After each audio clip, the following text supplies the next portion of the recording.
राजर्षि जनक विश्वविद्यालय अंतर्गत रहल विश्वविद्यालय कैंपस में मूट कोर्ट के स्थापना कयल गेल छै। विश्वविद्यालय में मानविकी तथा कानून संकाय अंतर्गत BA LLB के विद्यार्थी सभक लेल अभ्यास अदालत अर्थात मूट कोर्ट के स्थापना कयल गेल छै। सोम दिन विश्वविद्यालय के उपकुलपति प्राध्यापक डॉक्टर अमर प्रसाद यादव आ रजिस्ट्रार सह प्राध्यापक सत्यनारायण शाह मूट कोर्ट के उद्घाटन कयलनि अछि। ओहि क्रम में उपकुलपति प्राध्यापक डॉक्टर यादव आ रजिस्ट्रार शाह मूट कोर्ट स्थापना से कानून संकाय में अध्ययन कर रहल विद्यार्थी सब के लेल अदालती गतिविधि के अभ्यास कर सहयोग पहुँचवाक बतौलनि। ओ सब विभिन्न समस्या सबसे गुजरि रहल अवस्था में अपना सब जिम्मेवारी में अयला बाद विश्वविद्यालय में बहुत सुधारक काज सब कयने सेहो दावी कयलनि अछि। अब हाम्रै विश्वविद्यालय चाहिँ एउटा क्याम्पसबाट चाहिँ 4 अनि क्याम्पसमा 60 भन्दा बढी चाहिँ एफिलिएसनमा गएको छौँ।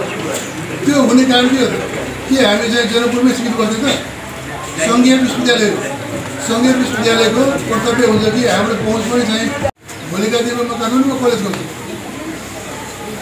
त्यसैले चाहिँ उहाँ पश्चिममा जाएर यो त हाम्रो चाहिँ अधिकार हो, उहिले दिएको अधिकार हो। हामीले चाहिँ आङ्गिक कलेज खोल्न वा एजुकेसन दिन चाहिँ अधिकार पाएको हामीले चाहिँ खोल्छौँ। तर त्यो सँगै चाहिँ पूर्वाधारको कुराहरू भए वा चाहिँ फ्याकल्टीमा सबै कुराहरू भए त्यो हुँदै जाने कुरा हो। बस्ने जुन एउटा कोठाको रूपमा जुन हामीले पहिला अदालत बनेका थियौँ, आज राजर्षि जनक विश्वविद्यालय क्याम्पसमा हेर्न पाएको छौँ। त्यो सबैको साझा प्रयासबाट आएको चाहिँ सुरुवाती अवस्था हुन्छ जहाँ धेरै कुराको अभाव हुन्छन्। त्यो अभाव यो ठाउँमा पनि नभएको होइन, तर ती अभावहरूलाई क्रमिक रूपमा हामीले चाहिँ कार्यक्रम में मानविकी तथा कानून संकाय के डीन प्राध्यापक डॉक्टर नरेंद्र कटुवाल आ कैंपस प्रमुख doctor Saroj Kumar Thakur moot court के स्थापना से दक्ष कानूनी व्यवसाय उत्पादन में सहयोग पहुँचवाक बतौलनि।